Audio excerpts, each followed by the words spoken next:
Bahagiakan ibu. Prinsipnya satu, kalau belum bisa membahagiakan, jangan menyusahkan. Bisa diulang? Kalau belum bisa membahagiakan, jangan menyusahkan. Kita ini dari kecil sudah menyusahkan. Di dalam perut dia menyusahkan. Lambungnya jadi kecil karena kita besar 3-4 kilo di dalam. Tulang belakangnya melengkung, hormon tubuhnya berubah, tidurnya tidak lelap. Begitu kita lahir, mengganggu tidurnya dengan nangis.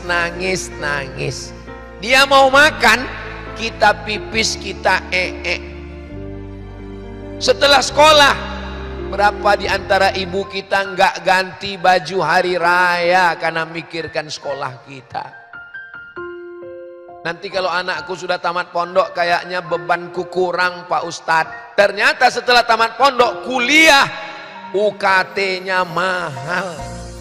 Nanti kayaknya anakku kalau setelah selesai kuliah bebanku ringan Pak Ustadz. Ternyata setelah kuliah minta lagi uang karena mau nikah. Kayaknya nanti kalau anakku sudah nikah bebanku ringan Pak Ustadz. Setelah anaknya nikah, malah nitipkan anaknya ke orang tua. Kapan kita membahagiakan ibu kita? Maka cita-cita saya yang paling tinggi adalah membahagiakan orang tua. Alhamdulillah, sebelum beliau meninggal, saya sempat membahagiakannya. Walaupun tidak lama, insya Allah dia sempat bahagia. Maka mudah-mudahan adik-adik semua sempat membahagiakan ibu dan ayah, insya Allah. Hadiahkan untuk almarhumah ibu, almarhum ayah, kita dapat, orang tua pun dapat.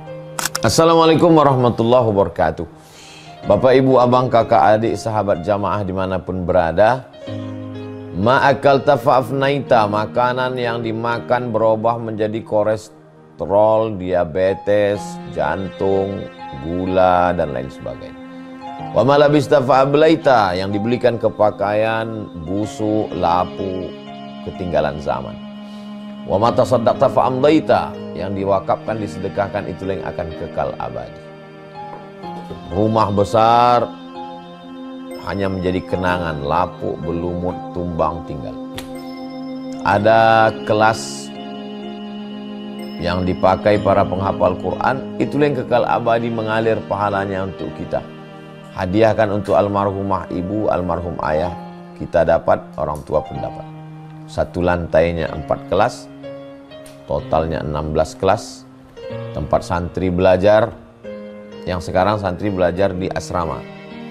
Asrama bisa dibuat kelas, tapi nanti pindahkan ke kelas semua. Mari kita support pembangunan, kirimkan semen, batu bata, kerikil, pasir, besi, dan lainnya melalui rekening BSI 767 7777 227. Sekali lagi 767 7777 227 atas nama Yayasan Pendidikan Hajah Rohana. Konfirmasinya jangan lupa ke nomor berikut 0811 6650 026. Sekali lagi 0811 6650 026. Berkah selalu, barakallahu fikum. Wassalamualaikum warahmatullahi wabarakatuh.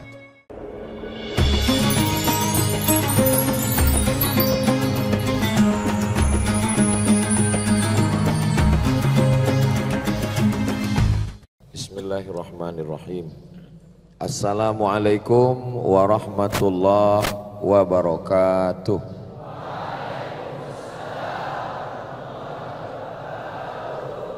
Kaifa halukum? Alhamdulillah. How are you today? Apa kabar adik-adik semuanya? Saya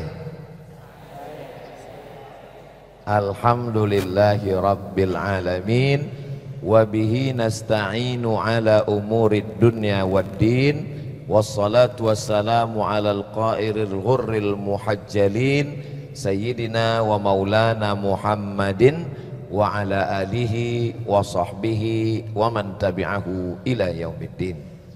Al-masyayikh al-kiram, al-ahibba wal a'izza yang kita hormati, para kiai kita, guru kita, kita doakan para kiai kita panjang umur, berkah ilmunya untuk kita semua insyaallah.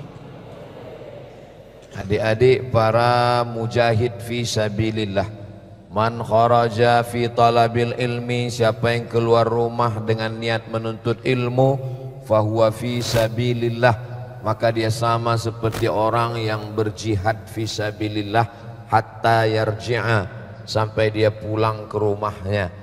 Jadi selama menuntut ilmu di Al-Amin Perenduan ini, dari mulai ujung Sumatera, Aceh, turun ke Sumatera Utara, Medan, turun ke Riau, Kepulauan Riau, Sumatera Barat, Sumatera Selatan, Jambi, Palembang, Lampung, Bengkulu, Kalimantan, Sulawesi, Papua, wilayah timur, Malaysia, semua yang datang ini dapat pahala jihad fisabilillah insyaallah. Amin ya rabbal alamin.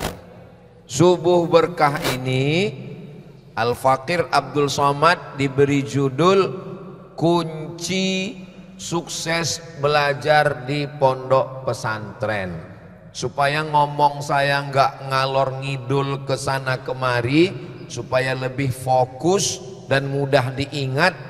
Saya ringkas menjadi 5 supaya mudah nanti dicatat. Yang nggak mencatat nggak apa-apa, bisa diingat. Yang lupa insya Allah videonya bisa diulang di channel Ustadz Abdul Somad Official. Jangan lupa subscribe, like, share, and comment.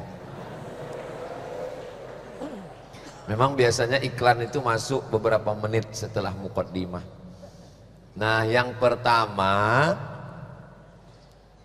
saya mau datang ke Pulau Madura. Nanti di Pulau Madura di mana saja? Bangkalan. Habis itu Pamekasan. Habis itu ke ujung. Yang mau ditemui siapa aja? Tausiahnya di mana aja? Itu saya mesti tahu. Tentukan arahmu, maka alam semesta akan membantu. Begitu kata orang ateis yang nggak punya Tuhan. Tentukan arahmu, alam semesta akan membantu. Karena mereka nggak punya Tuhan. Sedangkan kita orang beriman, tentukan arahmu, Allah yang akan menolong. Hasbunallahu wa ni'mal wakil, ni'mal maula wa ni'man nasir, wala haula wala quwata illa billahil aliyil azim. Ini yang pertama, menentukan target. Jadi yang pertama ini, mau dibawa kemana hubungan kita? Harus jelas dulu. Saya masuk pondok pesantren. Habis dari pondok pesantren ini saya mau kemana? Saya mau jadi duta besar. Alhamdulillah, adik-adik menjadi santri Al-Amin itu sudah punya contoh model. Ada yang jadi dubes, ada yang jadi home staff, ada yang jadi menteri, ada yang semua tinggal ikut. Saya nggak mau jadi Ustadz Somad kurus, nggak apa-apa. Tentukan arahmu, mau jadi apa. Saya mau menjadi pegawai di Departemen Luar Negeri, berarti bahasa Inggris saya mesti mantap. TOEFL, Test of English Foreign Language, dari awal ini. Makanya jangan heran dia bahasa Inggris terus, karena dia mau jadi pegawai di Kementerian Luar Negeri dan mau jadi duta besar di Amerika, bisa makan pagi dengan Donald Trump. Kalau lulus, nggak lulus dengan Donald Bebek. Tentukan arahmu dari sekarang. Ah, masa iya Ustadz Somad dulu waktu di pondok sudah menentukan arahnya? Ya. Saya waktu masuk pondok dulu saya sudah tentukan arah saya mau kemana. Tapi Ustadz kan taman SD. Iya, saya taman SD. Masa Ustadz tahu Timur Tengah? Ini pentingnya ada orang yang mengarahkan. Ibu saya selalu ngomong, ibu saya punya kakek namanya Syekh Abdurrahman, dan setiap tahun ada haulnya. Di haul itu diceritakan, Syekh Abdurrahman dulu belajar di Makkah, nama gurunya Syekh Ahmad Khatib Al-Minkabawi, Syekh Hasbullah. Jadi itu terngiang terus di telinga. Itu maka saya selalu mensupport haul para ulama. Kenapa? Karena semua yang mendengar itu dia menentukan arahnya. Dan ibu saya selalu mengatakan, kamu nanti ke Arab, kamu nanti ke Arab. Karena ibu saya nggak sekolah di Arab, dia nggak tahu Mesir, Maroko. Yang penting Arab, pokoknya Arab.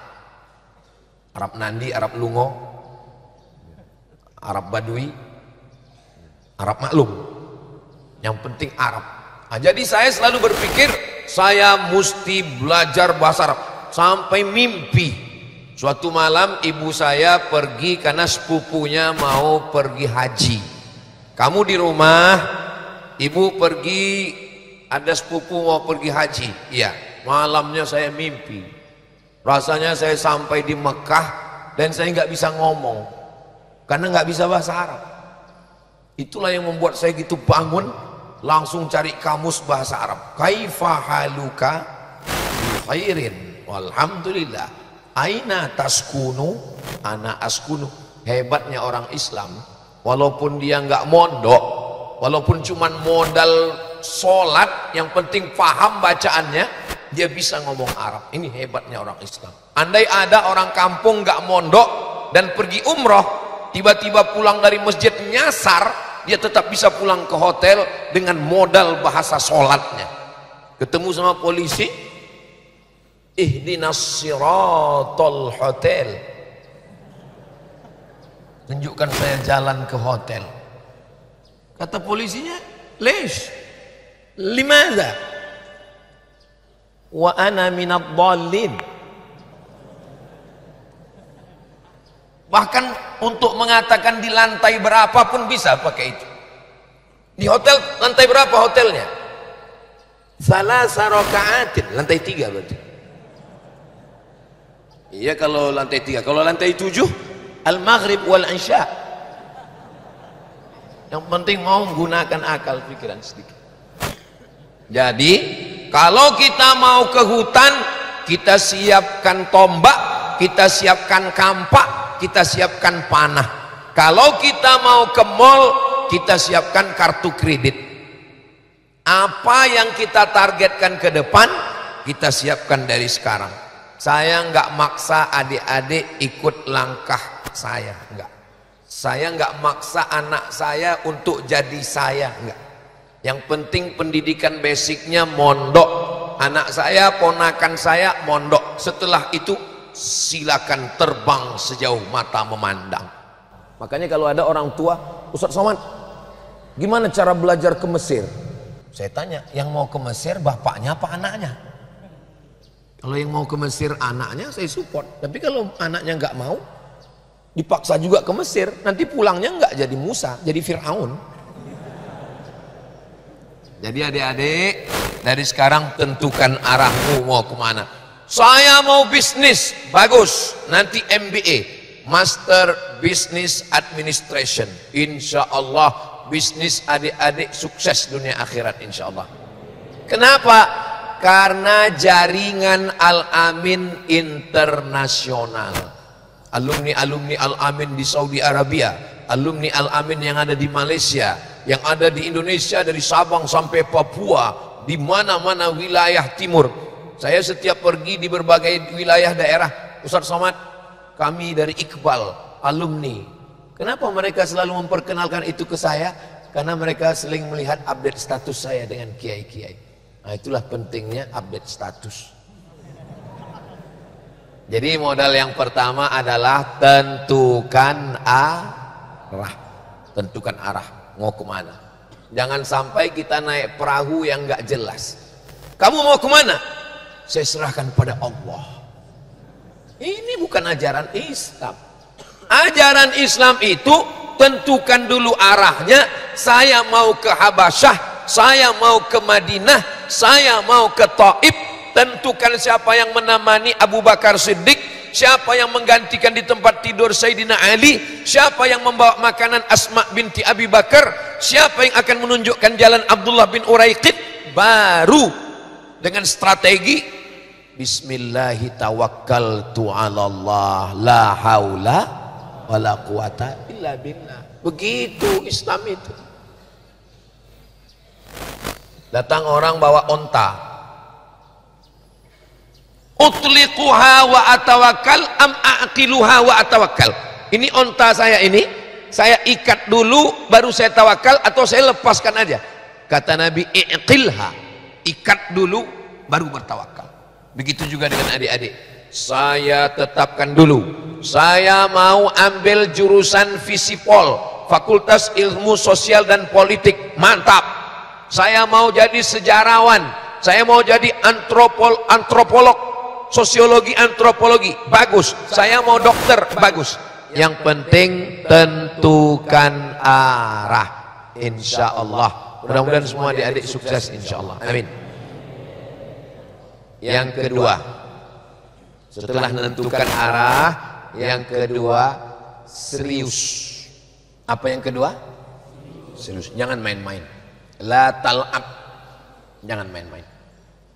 Saya tidak pernah main-main. Ah, masa iya Ustadz nggak pernah main-main? Sepertinya Ustadz ngomongnya main-main terus. Saya kalau belajar saya serius. Sampai di Mesir, nggak biasa telinga ini mendengar orang Mesir ngomong yang cepat itu. Yang bisa saya tangkap cuma dua.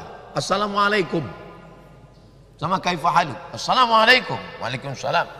إحنا دلوقتي نتكلم عن قضايا مصرية عملية السلام في الشرق الأوسط لن تتحقق إلا بانسحاب الإسرائيليين عن الأراضي المقدسة. Seperti yatamatmat. Berarti saya mesti belajar maharatus sima'ah. Berarti saya mesti belajar baca kitab ini mesti serius. Muqarrar sebelah kanan, Kamus Al-Munawwir sebelah kiri. Kanan kiri coret. Muqarrar baca pertama cari mufradat, baca yang kedua coret. Tinta merah sangat penting, tinta biru agak penting, tinta hijau baca aja, yang nggak penting jangan dicoret. Baca yang ketiga saya buat khulasah. Baca pertama cari mufradat, kosakata, vokabularis. Baca yang kedua coret untuk buat khulasah. Baca ketiga saya buat khulasah. Khulasah saya termasuk yang baca mudah bosan.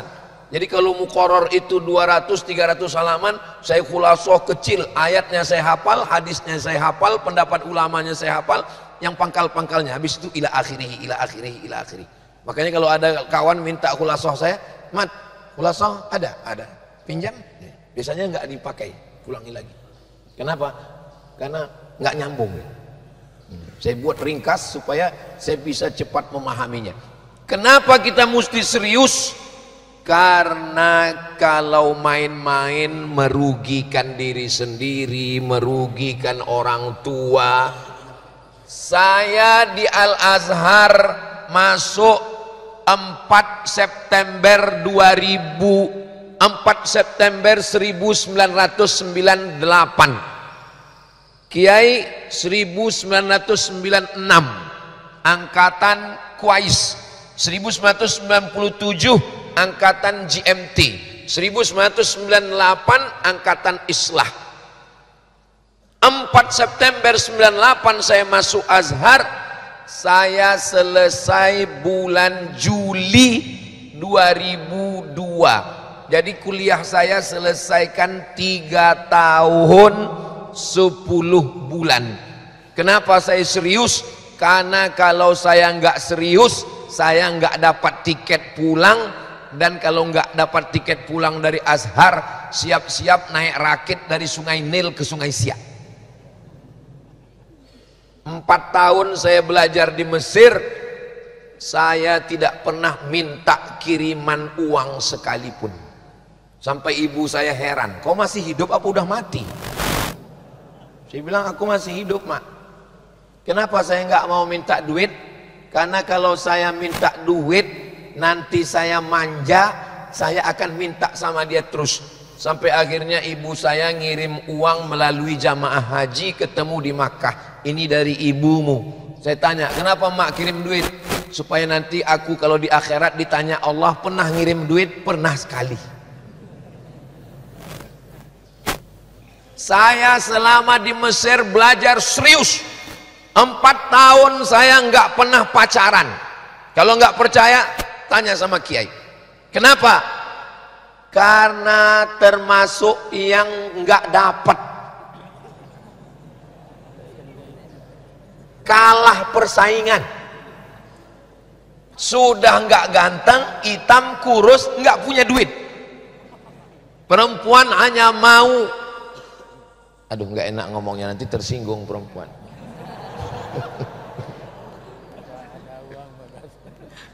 Kata kiai, ada uang abang sayang, nggak ada uang abang shadaqallahul azim.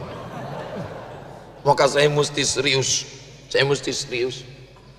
Pagi-pagi saya berangkat menuju kedutaan Saudi Arabia, bawa uang $300 tahun 2000 untuk ngambil visa berangkat haji.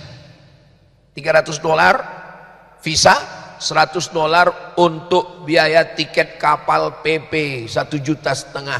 Kok murah, nggak ada kamar, tidur di atas. Sutuh. Khawatir bangun tidur, bukannya melihat laut, marab buka. Tidur, dipukul ombak, dihempas gelombang. Akhirnya sampai ke Saudi Arabia. Untuk apa? Untuk ibadah haji. Untuk apa? Untuk kerja nyari duit tambahan belanja. Namun untuk minta sama orang tua, katakan tidak. Makanya kalau saya ketemu dengan mahasiswa-mahasiswa, kalau lagi motivasi, Ustadz Somad, tolong beri kami motivasi supaya kami belajar serius. Kuncinya satu aja saya bilang. Apa? Jangan minta kiriman. Aduh, nggak bisa Pak Ustadz. Coba kamu bilang sama ayah ibumu di rumah, ayah, ibu, mama, papa, jangan kirim saya 2 bulan ini. Saya cari makan dengan kerja dorsmir cuci mobil, saya akan jual tisu. Merasakan sakitnya cari uang. Saya anak pertama, adik saya anak kedua. Kami keluarga cuma 2 orang. Insya Allah ayah saya, ibu saya mampu. Tapi kalau saya cuma minta terus, ada jenis manusia ini minta terus. Kuliah minta, nikah minta, punya anak minta. Mau sampai kapan? Maka kita mesti serius belajar. Jadi kalau ada orang mengatakan Ustadz Somad itu belajarnya serius sekali, dia belajar karena Allah. Iya, memang betul karena Allah. Tapi ya karena nggak punya duit. Lillahi ta'ala. Jangan sampai rusak niat. Bismillahi tawakkaltu 'ala Allah. Semuanya belajar lillah karena Allah. Kalau lillah tidak lelah.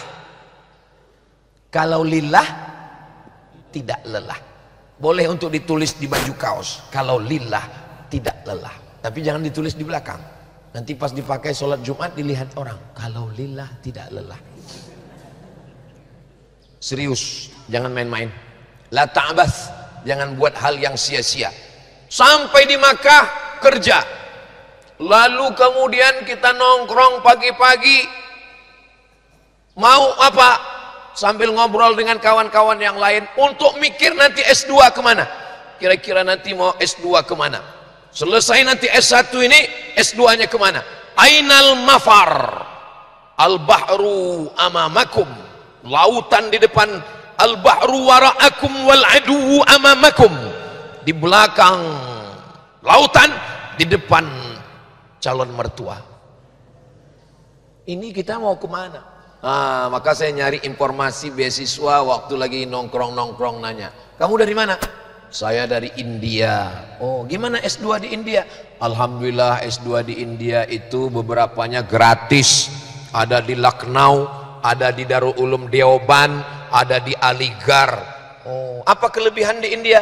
Kelebihannya bisa tiap tahun berangkat haji, otomatis bisa nambah beasiswa. Oh, apalagi? Kita tidak cuma belajar bahasa Arab, tapi bahasa Inggrisnya juga lancar. Karena orang di India pakai bahasa Inggris. Everything tutorial. Dan juga ada kelebihannya apa? Bisa bahasa Urdu. Oh, mana tahu pulang nggak jadi ustadz, jadi penerjemah film India. Kabi-kabi kaciham, coach hotahi. Saya termasuk yang suka bahasa Urdu. Oh, jadi kalau ketemu dengan orang Urdu mau nanya apa kabar, kya hal hai. Kya hal hai artinya kaifahaluk. Bi khair, tike. Terima kasih, syukriya. Cuman yang agak sulit orang India ini, kita payah membedakan antara iya sama enggak. Jadi apa enggak? Iya sama enggak. Saya sampai sekarang belum bisa membedakan iya atau enggak, jadi atau enggak jadi. Udah masuk dalam daftar. Berarti nanti S2-nya India. Dah ngobrol-ngobrol lagi. Dari mana? Min aina ya akhi? Ana minal Iraq. Oh, Irak. Apa namanya? Jami'ah Saddam. Masya Allah. Jami'ah Saddam Al-Husain. Bisa haji tiap tahun? Bisa. Naik bis dari Baghdad ke Madinah, dari Madinah ke Makkah. Wah, ini masuk target. Pokoknya asal bisa haji tiap tahun masuk target. Supaya nggak minta, supaya tidak minta kepada orang tua. Berarti saya masuk. Maka saya pasang target, saya mau S2 ke Universitas Baghdad. Nanti berangkat. Begitu saya tamat bulan Agustus 2002, Universitas Baghdad rata dengan tanah, dibom sama George Bush. Hilang semangat saya. Akhirnya saya lanjutkan S2 ke Malaysia. Dari negeri 1000 menara ke negeri 1000 makcik. Saya pergi ke Malaysia. Belajar di UKM, Universiti Kebangsaan Malaysia. Saya banyak ditanya sama orang. Di Malaysia kan ada IIU, International Islamic University. Ada UM, University Malaya. Kenapa Ustadz kuliahnya di UKM, Universiti Kebangsaan Malaysia? Jawabannya satu. Kenapa? Di situ bisa ngutang, nggak bayar cash. Maka saya ngutang, bayar setengah, akhirnya saya masuk. Tapi hati saya masih tetap nyari beasiswa ke Timur Tengah. So tiap hari nulis di www.google.com. Nyari apa? Scholarship, minhah dirasiyah lil magister. Akhirnya dapat informasi Darul Hadis Al Hasaniyah, Darul Hadis Maroko. Kirim paspor, kirim nilai, kirim ijazah. Kalau kirim ijazah jangan kirim yang asli, nanti hilang, fotokopinya aja. Lalu kemudian setelah kirim, alhamdulillah diterima. Saya pun cuma 2 semester di UKM. Tapi alhamdulillah beberapa tahun yang lalu saya diundang di UKM. Terus profesornya bilang, ini Abdul Somad adalah alumni UKM. Saya bilang, mohon maaf Prof, saya di UKM cuma 2 semester, saya bukan alumni. Ada aturan baru, 4 hari pun alumni katanya. Alhamdulillah. Dia nyindir. Ini jadi adik-adik jangan sampai main-main. Sampai di Maroko, ternyata biaya hidup di Maroko mahal. Di Mesir itu syaqah, rumah 2 kamar mafrusyah, ada kursinya, $50 cukup. Di Maroko rumah 1 kamar kosong, fadhi, nggak ada apa-apa, $200 Kiai. Mahal. Oh gimana lagi, udah sampai di sana nggak mungkin pulang. Sudah keluar dari Universiti Kebangsaan Malaysia, berarti solusinya saya mesti serius dan saya mesti cepat selesai. Saya sampai di Maroko bulan Desember, beberapa hari sebelum tsunami Aceh tahun 2024, dan saya munaqasyah bulan November 2006. Saya selesaikan S2 saya di Darul Hadis selama setahun 11 bulan dengan nulis tesis 300 halaman, judulnya Rijalul Muwatta' was Sahihain alladzina dha'afahumun Nasa'i fi kitabid du'afa wal matrukin jam'an wa dirasatan. Dites oleh 3 profesor orang Arab, pakai bahasa Arab, di negeri Arab, dan saya lulus. Walaupun lulus, pulang ikut PNS nggak lulus. Begitulah hebatnya Indonesia ini. Tapi jangan ini meruntuhkan semangat adik-adik. Nanti kita akan bahas khusus ini di nomor berikutnya. Jangan kemana-mana, lanjutkan setelah yang satu ini. Begitu kalau sedang live TV ada iklan yang mau lewat. Serius. Lalu kemudian saya mesti S3. saya mesti doktor. Kenapa? Karena Kiai Haji Dr. Fauzi Tijani sudah doktor. Beliau di Sudan. Beliau ke Mesir, saya ikut ke Mesir. Beliau ke Sudan, saya ikut Sudan. Maka saya daftar di Sudan. Daftar di Sudan bulan November 2017. Bulan November 2017, bulan Juli 2019 sudah siap 600 halaman. Saya tulis desertasi saya, judulnya Kiai Haji Muhammad Hashim Asy'ari Wajhuduhu fi Nashri Sunnah fi Indonesia. 600 halaman saya bawa, saya tulis sendiri, saya kerjakan sendiri, saya pikirkan sendiri, saya baca sendiri, saya serahkan sendiri. Begitu diperiksa di laptop, mohon maaf, belum cukup umur. Karena Anda baru terdaftar 1 tahun 8 bulan. Syarat munakosah mesti 2 tahun. Saya enggak pantang menyerah. Saya serius. Saya ketemu dengan rektor, namanya Profesor Hasan Abbas. Assalamualaikum Profesor. Waalaikumsalam. Ana talib Indonesia, intahaitu min kitabatil bahth. Saya mahasiswa Indonesia, ini disertasi saya sudah selesai. Saya sudah selesaikan dalam waktu 1 tahun 8 bulan. Kata dia, ini bukan keputusan rektor, ini keputusan menteri. Saya enggak pantang menyerah. Saya mesti menghadap menteri. Saya menghadap ke duta besar. Assalamualaikum Bapak Duta Besar. Waalaikumsalam. Saya mau Bapak Duta Besar, kita menghadap menteri supaya saya bisa disidang. Kata duta besar, kita tidak bisa mengintervensi negara orang lain. Ya udah, innalillahi wa inna ilaihi raji'un. Saya pulang ke Indonesia. Namun saya mesti serius. Ini saya ceritakan, ini di dalam tablik akbar saya nggak pernah ceritakan. Beberapa hari ini kami keliling dari hari Jumat, Sabtu, Ahad, ini Senin, tanya sama Kiai. Nggak pernah saya ceritakan di masyarakat. Kenapa? Nanti dikiranya, alah mau gaya-gaya aja, mau nyombong-nyombong. Enggak. Tapi karena ini motivasi untuk adik-adik, supaya adik-adik nanti semangat belajarnya. Ini kadang kita ketemu, saya sering ketemu dengan mahasiswa, gayanya nyantai, langkahnya gontai, mainnya ke pantai. Lalu ditanya, semester berapa? Semester berapa? Semester 4, mukanya kok tua. Rupanya semester 14.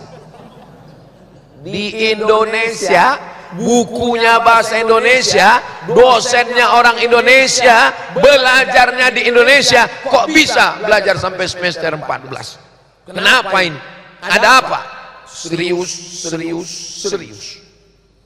Yang pertama, tentukan arah. Yang kedua, serius. Yang ketiga, cita-cita. Saya tidak pernah punya cita-cita jadi profesor, doktor, itu, ini, segala macam. Enggak. Cita-cita saya satu, membahagiakan orang tua. Itu cita-cita tertinggi.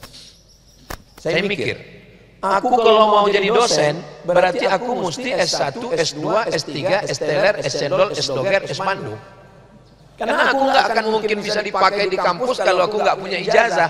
Berarti aku mesti punya 3 ijazah, S1, S2, S3. Kalau aku mau bisa ngajar jadi dosen di Malaysia, di Brunei, supaya aku punya nilai lebih, punya daya tawar tinggi, berarti aku mesti punya ijazah luar negeri.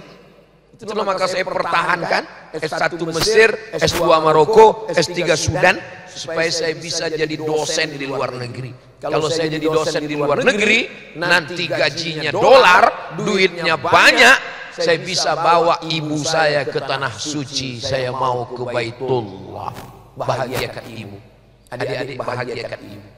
Saya mau membahagiakan ibu saya. Ayah, kalau sudah ibu bahagia, ayah juga ikut bahagia, insya Allah. Siap membahagiakan ibu? Kenapa Ustadz nanya? Ini kata-kata siap yang 4 huruf dari mulut. Siap itu adalah janji di masjid. Jangan ada dusta di antara kita. Bahagiakan ibu. Prinsipnya satu.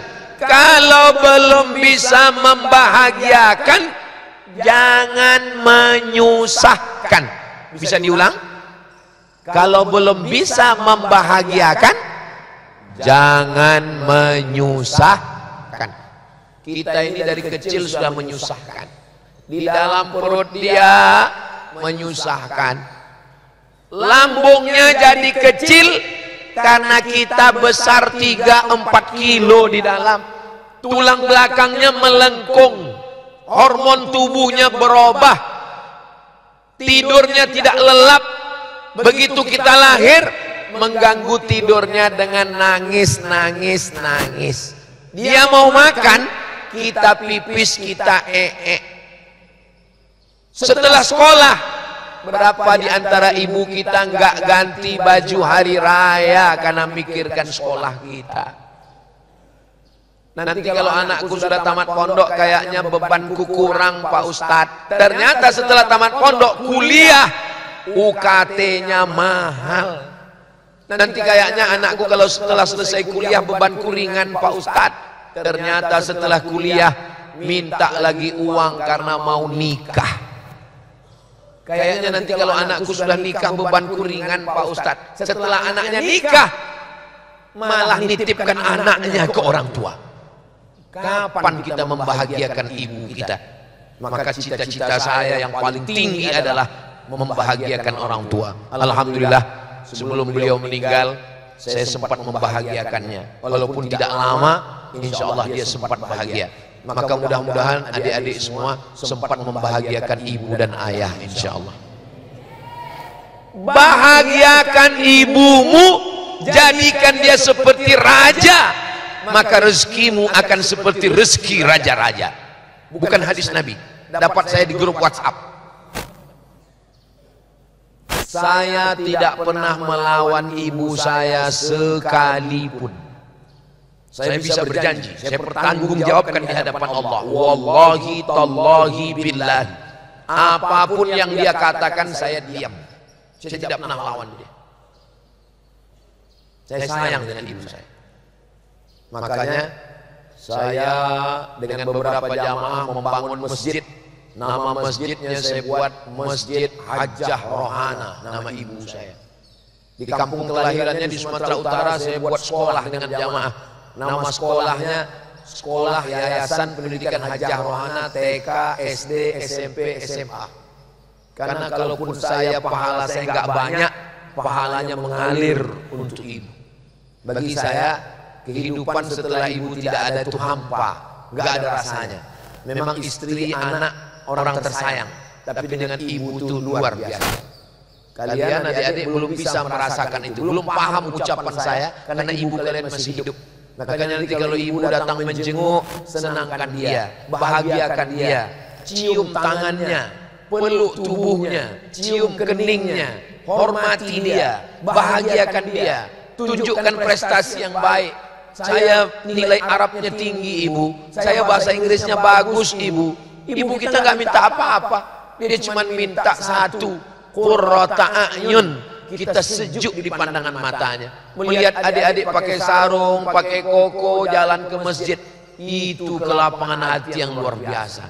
Kemarin saya ke rumah sakit, ketemu dengan ibu yang sedang sakit jamaah kita. Apa kata si ibu? Kalau kita udah tua Ustadz, yang membahagiakan kita itu cuma satu. Apa bu? Kalau anak-anak kita dekat ke agama. Itu jawabannya. Kalau kita udah tua Ustadz, yang membahagiakan kita itu cuma satu. Bukan rumah besar, bukan mobil mewah, bukan duit banyak. Yang membahagiakan kita itu cuma satu. Anak kita dekat ke agama. Sehingga ketika dia ditanya orang, anak ibu di mana? Anak saya di Al-Amin Prenduan, dididik oleh kiai-kiai. Dia ngapal Quran, dia bahasa Arab, sholatnya nggak tinggal. Adik-adik kalau libur, mereka nggak minta kita bawa uang. Mereka cuma minta kita bangun tengah malam. Tadi jam 3 sudah terdengar untuk bangun tahajud. Maka ketika pulang ke rumah jam 3 pun kita tetap bangun. Betapa senangnya ibu kita. Jam 3 dia terbangun, dia dengar dari kamar suara Bismillahirrahmanirrahim. Ar-Rahman 'allamal Qur'an. Dia buka pintu kamar, dia lihat ternyata TV belum mati.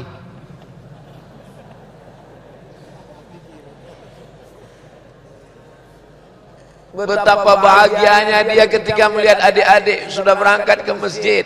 Ini yang ketiga. Tentukan arah mau kemana, serius melewati jalan. Targetnya bahagiakan ibu, bahagiakan ibu, bahagiakan ibu. Ayah satu kali, bahagiakan ayah. Kenapa ibu dapat 3 kali? Ibu mengandung, ibu melahirkan, ibu menyusukan. 3 ini kita nggak bisa. Kalau adik-adik mau coba gimana rasanya mengandung, pulang dari sini beli kelapa, ikat di perut 9 bulan. Kalau mau merasakan gimana rasanya melahirkan, beli mangga, telan bulat-bulat, keluarkan bulat-bulat. Kadang kita ini kalau nggak merasakan sakitnya ibu kita, saya insya Allah bisa menjelaskan ayat-ayat yang saya mampu. Tapi untuk menjelaskan ayat wahnan ala wahni wa fisaluhu fi amaini, ibu mengandung lemah di atas lemah, itu nggak bisa kita jelaskan. Kalau kita mau coba jelaskan mengandung itu menyakitkan, ayolah kayak pernah aja. Yang keempat, apa dia yang keempat? Wa ta'awanu 'alal birri wat taqwa. Saya S1 ke Mesir, bukan saya sendiri. Informasinya dari mana? Dari teman saya di Medan, satu pondok di Darul Arafah namanya Abdul Halim. Yang ditolong Abdul Somad. Sesama Abdul saling tolong menolong. IAAI, Ikatan Abdul Abdul Internasional. Nggak bisa sendirian. Jangan one man show, nggak bisa. Saya ke Mesir yang nolong teman. Saya ke Malaysia di KLIA, Kuala Lumpur International Airport, yang nunggu saya namanya Ustadz Zaki, orang Lombok, Nusa Tenggara Barat. Waktu ke Mesir yang nolong orang Medan. Waktu ke Malaysia yang nolong orang Lombok. Waktu ke Maroko yang nolong orang Lampung, namanya Ustadz Muhammad Nuri, yang memasukkan berkas saya, yang menjemput saya, yang menolong saya. Beda suku, beda bahasa, beda ayah, beda ibu, tapi kita disatukan dengan satu cita-cita. Lalu kemudian ketika ke Sudan yang nolong siapa? Yang bawakan berkas pendaftaran, yang membantukan tasjilnya, yang mengawal munaqashahnya, yang menyusunkan jadwal, menolong, membantu semuanya. Itu adalah Ustadz Zulkifli. Ada lagi namanya Ustadz Zul Ikromi. Ini ikatan Zul. Jangan pernah lupa dengan kawan. Jangan one man show. Sekarang setiap provinsi saya datang 1 kali. Sumatera Utara, Ustadz Iqbal Sauki, alumni Al-Azhar. Aceh, Ustadz Nazar, alumni Al-Azhar. Pulau Madura, kakak kelas kami, guru kita semua, Kiai Haji Ahmad Fauzi Tijani, alumni Al-Azhar, alumni Sudan. 2 kali senior saya, senior di Al-Azhar, senior di Durman Islamic University Sudan. Jambi, Ustadz Rizal Dahlan, alumni. Jangan pernah sendirian. Man syadda syadda finnar. Makanya hubungan kita di pondok mesti baik. Ini sombongnya petantang petenteng. Itu mobil yang datang, itu mobil bapakmu. Itu ada uang, itu uang ibumu. Kau bukan apa-apa dan bukan siapa-siapa. Hari ini kau anak orang kaya, hari ini kau anak pejabat, besok pagi kau anak yatim piatu. Karena ayah ibumu ditelan tsunami. Jangan pernah sombong. Suatu ketika saya lagi mampir, ada rumah makan, restoran. Kabarnya rumah makan ini enak kalau makan di sini. Saya mampir, pas saya lagi sedang makan. Datang orang, saya lihat wajahnya kayak kenal. Apa ini kayak kenal? Oh iya, teman dulu di pondok.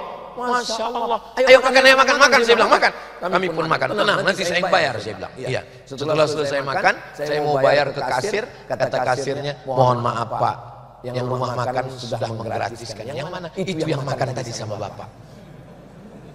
Itu teman saya. Saya bilang saya nggak mau. Saya kalau gratis saya nggak mau. Saya mesti bayar. Kalau gratis, wal awal wal akhiru, ini yang pertama dan terakhir. Saya nggak mau. Kata dia saya mesti bayar. Akhirnya win-win solution, jalan tengah, bayar setengah. Supaya apa? Supaya hubungan kita tetap baik. Jangan sampai pas lihat kita nanti di jalan, ini mau minta gratis lagi. Berteman tetap berteman, bisnis is bisnis. Gimana kalau setengah man? Oke. Nah, alhamdulillah hubungan tetap baik. Akhirnya kami mau makan, cerita. Lama-lama saya nanya, apa kenanganmu dengan saya waktu di pondok dulu? Kata dia, kau baik, Man. Kau nggak pernah menyakiti hati aku. Coba kalau seandainya waktu itu saya tanya, gimana aku dulu? Allah, kau dulu sombong, petantang, petenteng. Mungkin waktu itu dia nggak mau makan dengan saya. Mungkin dia kasih tahu sama yang di dapur, masukkan racun biar cepat mati. Jangan sombong, jangan angkuh. Kita bukan apa-apa, kita bukan siapa-siapa. Kalau ada yang hari ini anak orang kaya, anak pejabat, anak orang terkenal, bisa jadi anak yang bukan siapa-siapa. Tu'izzu man tasha wa tudhillu man tasha. Pertama, tentukan arah. Yang kedua, serius. Yang ketiga, cita-cita tertinggi adalah membahagiakan orang tua. Yang keempat, jangan sendirian, mesti bersama. Jangan sendirian. Wa minal itsnaini ab'ad. Yang terakhir, yang kelima. Yang kelima adalah puncaknya. Ad-doa silahul mu'min. Doa adalah senjatanya orang beriman. Makanya kalau ketemu kiai, cium tangannya, doakan saya. Saya kalau ketemu kiai, cium tangan, bisikkan ke telinganya, doakan saya ya kiai. Mana tahu banyak nih adik-adik nanya, saya lihat Ustaz kalau salaman sama kiai, habis cium tangan ke telinganya Ustaz ngomong apa? Doakan saya. Itu. Ini kadang banyak juga begitu sama kiai, udah ngopi belum? Setinggi apapun adik-adik terbang, kalian tetap pulang di hari petang, kembalilah ke sarang. Sesukses apapun, sekaya apapun, jadi pengusaha, kembali ke Al-Amin Perenduan. Berapa airnya yang sudah diminum, berapa berasnya yang sudah termakan, berapa kali kiai kita tidak tidur malam mendoakan kita. Kita bukan apa-apa, kita hanya debu-debu yang berterbangan di atas angkasa cakrawala kuasa Allah Subhanahu wa taala. Maka mintakan doa. Saya adalah doa dari ibu saya, doa ayah saya, doa jamaah, doa adik-adik. Saya ketemu dengan dokter Ustaz Somad. Ya. Saya lihat Ustaz ini mobilitasnya tinggi sekali, ke sana kemari. Kalau bahasa Arabnya, ra'aitu anna sayyarataka murtafi'ah. Saya melihat mobilitas Anda tinggi sekali. Kalau Ustaz Somad ini made in Jepang, sudah lama mati, kata dia. Apa minuman Ustaz?